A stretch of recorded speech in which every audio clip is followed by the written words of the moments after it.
Hi kids at Liberty Elementary, it's Mrs. McCorkle. I really miss you and hope you're enjoying your week off, but I also hope you're reading, doing maybe some math, getting outside. I'm just going to read you a story.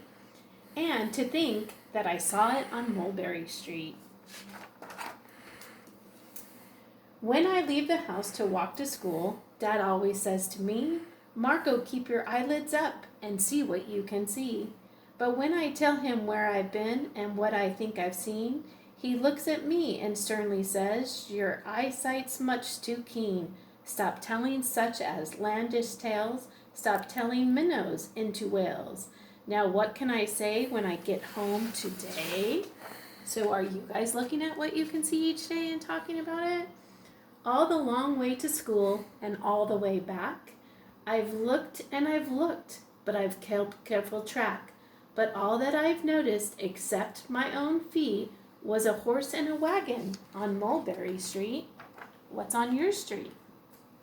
There's nothing to tell that won't do, of course, just a broken down wagon that's drawn by a horse. That can't be my own story, that's only a start. I'll say that a zebra was pulling that cart. And that is a story that no one can beat when I say that I saw it on Mulberry Street. Yes, the zebra is fine, but I think it's a shame, such a marvelous beast with a cart that's so tame. The story would really be better to hear if the driver I saw were a character. A gold and blue chariot, something to meet, rumbling like thunder down the Mulberry Street.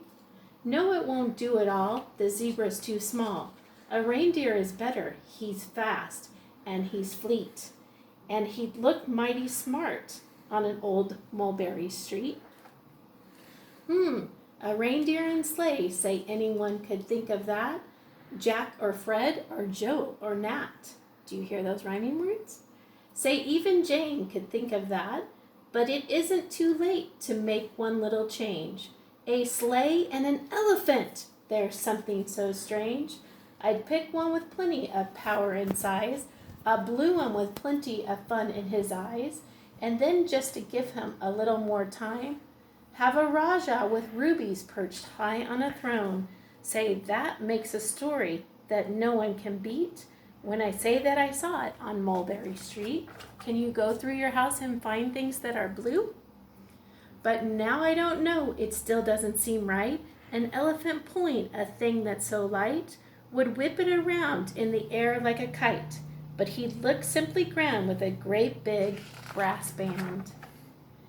A band that's so good should have someone to hear it, but it's going so fast that it's hard to keep near it.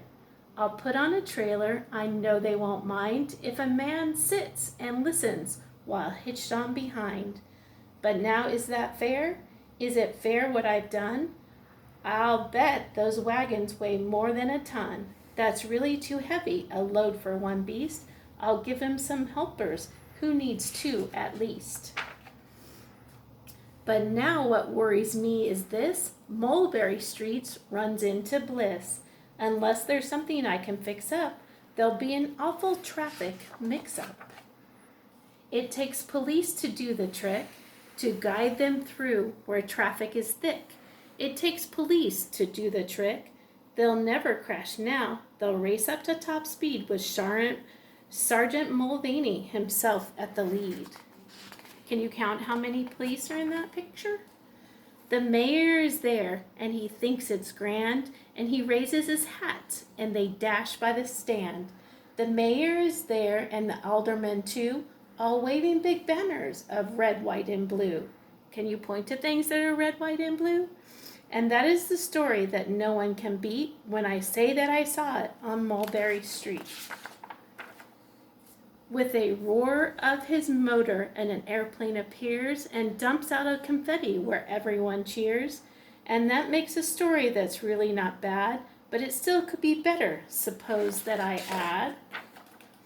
A Chinese man who eats with sticks, a big magician doing tricks, a 10-foot beard that needs a comb. No time for more, I'm almost home. I swing around the corner and dash through the gate.